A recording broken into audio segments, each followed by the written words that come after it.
He didn't raise his voice. He didn't ask where I'd go or how I'd finish school or if I had enough money for gas. He just stood in the hallway, arms crossed, watching the movers carry out my boxes like they were clearing a guest room after checkout. My father, Russell Blake, had always been good at pretending things were normal, even when they weren't, even when his 18-year-old daughter was leaving home with nowhere else to go. The last thing he said to me was, "You're an adult now, Savannah. You'll figure it out." Then he turned back toward the kitchen, where Chase, his son, from a previous marriage, was bouncing his baby on his hip like a proud suburban dad. Emma Chase's wife stood beside him smiling like she hadn't just taken over a house that wasn't hers. The room that used to be mine, the one my mother painted soft gray before she got too sick to hold a brush, was now a nursery. The mural of clouds we once taped up together had been covered with vinyl stars. My name was gone from the door. In its place, a wooden sign that read, "Logan's Room." That's the baby's name. Logan, my half-brother's son. They said the guest room wasn't big enough for a crib, so they cleared out mine instead. I didn't argue. Not then, not anymore. My mother Diane passed away from ovarian cancer a year and a half ago. She was the soft one, the reason the house ever felt like home. After she died, Russell became all wall and no door. I stopped trying to knock. I walked to the car with 2 boxes and 1 photo frame, me and my mom on the porch summer before the diagnosis. She's laughing in it. I'm wearing overalls and braces. My grandmother Lois opened the passenger door without a word. She didn't ask what happened. She didn't have to. As we pulled away, I looked back once. No one was watching. No one waved. Just a house with new curtains, new laughter, new names on the walls. Before my mother got sick, the house felt like it belonged to both of us. She let me paint flowers on the baseboards in my room. She left notes in my lunch bag even in high school with small things like, "Don't let them dim your light." She always used my full name, Savannah, not kid, not her. But even then, I knew my father saw me differently. Russell Blake wasn't a cruel man. He just had no space for softness. And softness was what I was born with. He never hit me. He never yelled unless I cried too long or laughed too loud. Then it became, "You're too much. Tone it down. Don't be dramatic." He never said those things to Chase, his son, from his first marriage. Chase only visited every other weekend, then more often once he got older. By middle school, it felt like he lived with us full time. He was everything I wasn't: tall, athletic, charming, naturally likable. He got his first car at 17. I got told to take the bus. My mom used to say, "He's just trying to earn his father's love same as you." But I wasn't so sure. Chase didn't try. He didn't have to. He already had it. When Mom was still alive, she shielded me from the worst of it. She knew when I came home crying from school without needing to ask. She'd make tea, sit on the couch with me, and just stay there. She never forced the hurt to resolve. After her diagnosis, things got quieter. She lost weight fast, her voice slower. But the last thing she did before the first round of chemo was write me a letter. She slipped it under my bedroom door. On the envelope it said, "Open when it gets too loud." I didn't open it for almost a year. Not until after the funeral. Not until I caught Russell packing her scarves into a garbage bag. In the letter she wrote, "You are the quiet courage of this house. One day your kindness will outlast their noise. Don't wait for them to see it. Just be it." I folded it back up and placed it behind her photo in the frame I still carry. Russell never brought up her name after that. He replaced her kitchen towels, her tea mugs, her blanket on the couch. One afternoon I asked if we could keep the porch flowers she planted. He said, "They're annuals. They die." That's the point. That was how mourning looked in my house efficiency. Cut it out. Move on. Make space for what's next. Chase got married the spring after Mom passed. Emma, sweet and polite, didn't know what had happened here. They sent me a wedding invite with my name, misspelled Savannah. At the reception, I stood alone near the punch bowl while Russell gave a toast. He said, "Today, I'm proud to stand beside my son, my first, my best." He never looked in my direction. I never told him he said that out loud. It happened on a Thursday. I came home from school to find my bedroom door open. That wasn't normal. Russell never entered my space not to check, not to clean, not even to knock. Inside the closet was bare. My books were in boxes. The comforter my mom gave me had been folded not gently and laid across a chair in the hallway. My lamp was gone. So was the framed photo. I found it later tucked into a box labeled Misk, in someone else's handwriting. At the foot of my bed sat a plastic bin filled with baby items, soft toys, rolled onesies, a bottle warmer still in the box. I stood in the doorway like a guest who had arrived too early to a party that wasn't hers.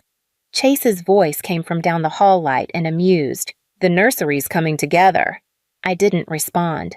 That night, Russell sat me down not to ask but to inform.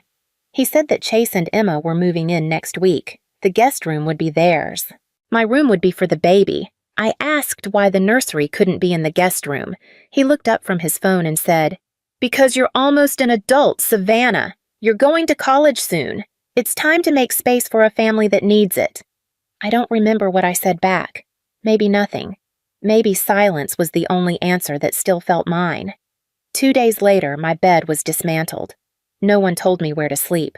I stayed at a friend's house that weekend, then packed what I could into the trunk of my car. There was no fight, no screaming match, just subtraction, quiet and surgical.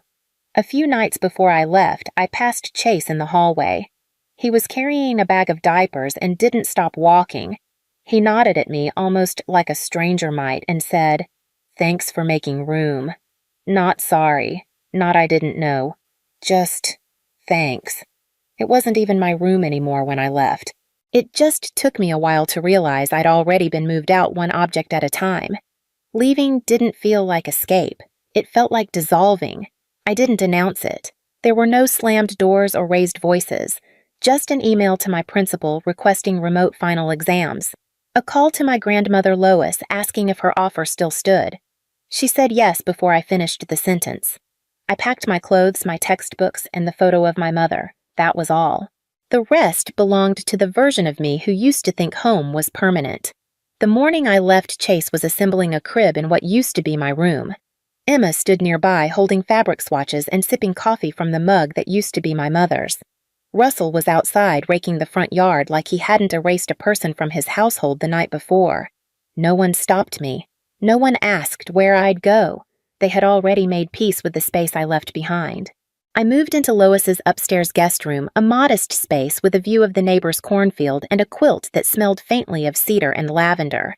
She didn't ask for the whole story. She just made soup and set a folded towel at the end of the bed like she knew I'd need both. There was no drama, no ceremony, just stillness. For the first time in years, I woke up without tension behind my eyes. I finished my finals online and sent in my acceptance to Winthrop College, a mid-sized school 3 hours south. They'd offered me a STEM scholarship based on my early project portfolio. It felt strange having something of my own that no one could minimize or repurpose.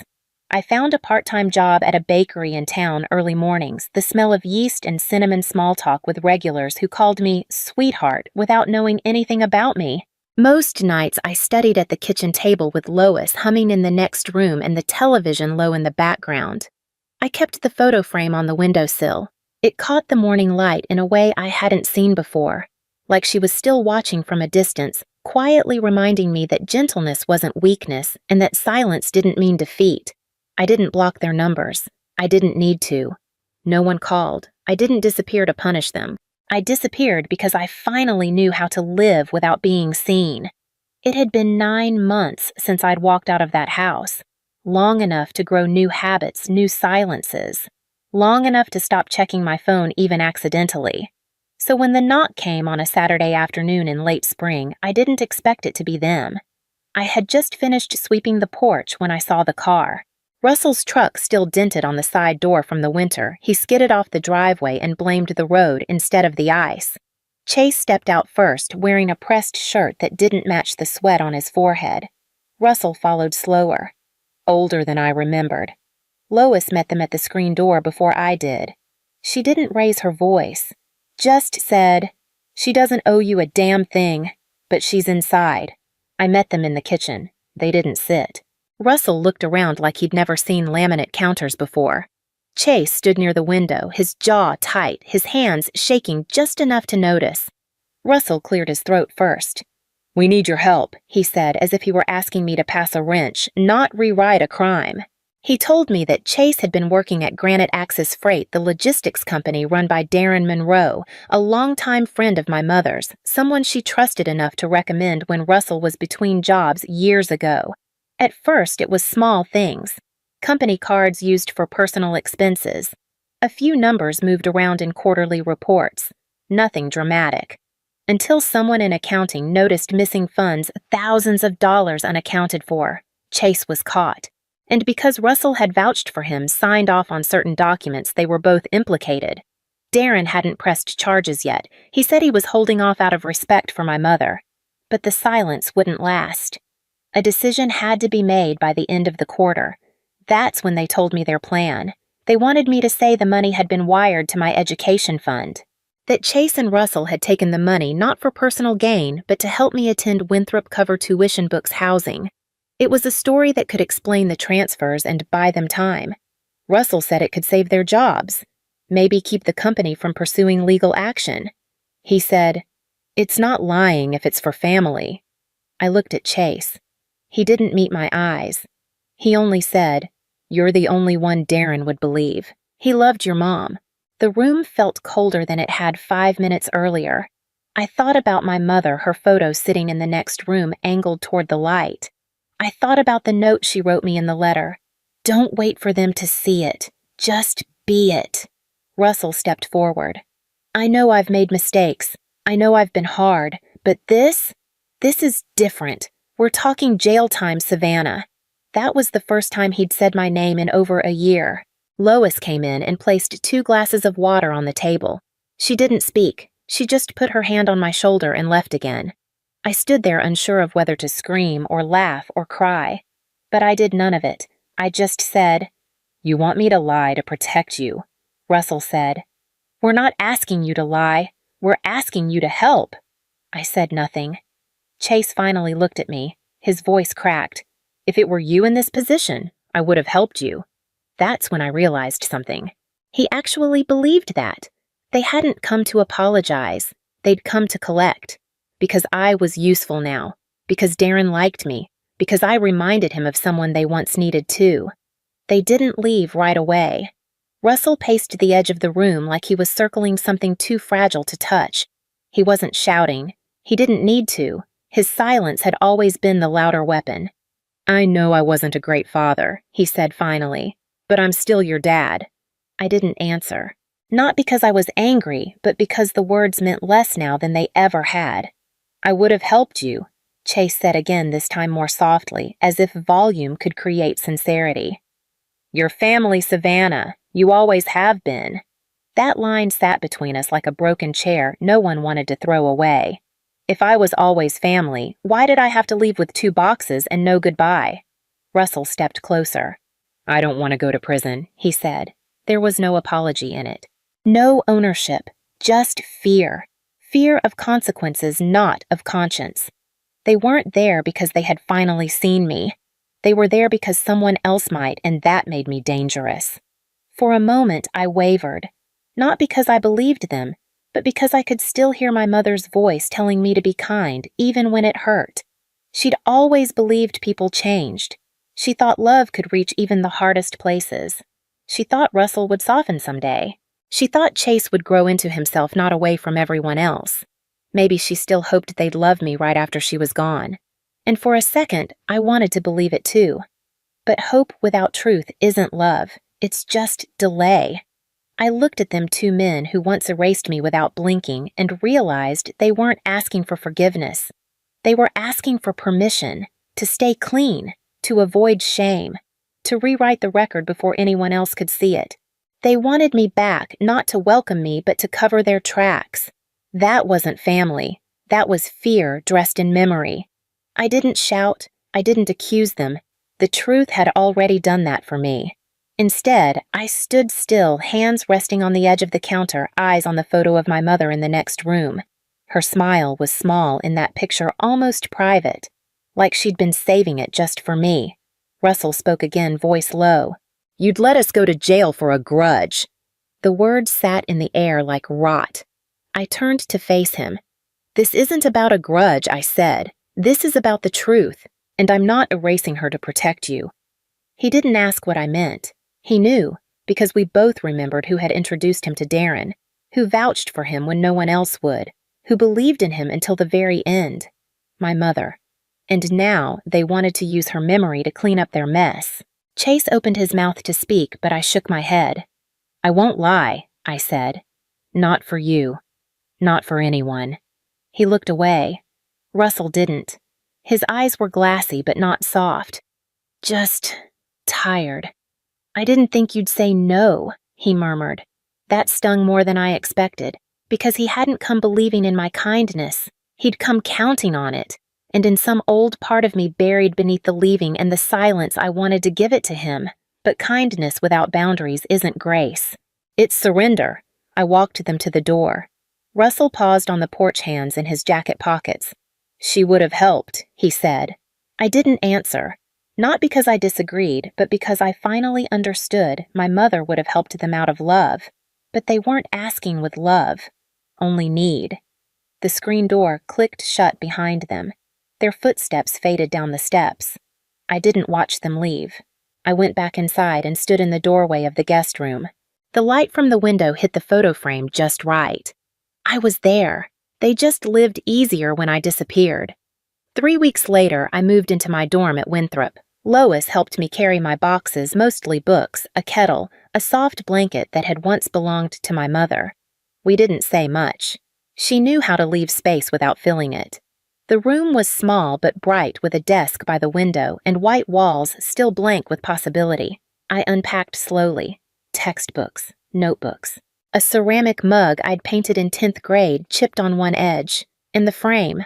I placed it on the desk without thinking, like instinct. My mother, leaning into me, whined in her hair the summer she said I finally looked taller than her. I adjusted it slightly so it caught the light. There was no ceremony, no closure, just a new space that didn't ask me to shrink. Russell didn't call again. Chase didn't text. I didn't check. One morning I received an email from Darren Monroe, the CEO. He said he'd accepted their resignations. No police, no charges, but no more chances either. He closed with, "Your mother would be proud of who you're becoming." I stared at the screen for a long time, then closed the laptop. The air through the window was soft. Not warm, not cold, just enough. I sat on the edge of the bed and let it touch my face. No applause, no apology, just stillness. The photo stayed there quiet, full of light. I didn't leave a forwarding address. I signed my name on the dorm registry. Full name, no middle initial, no note, no explanation.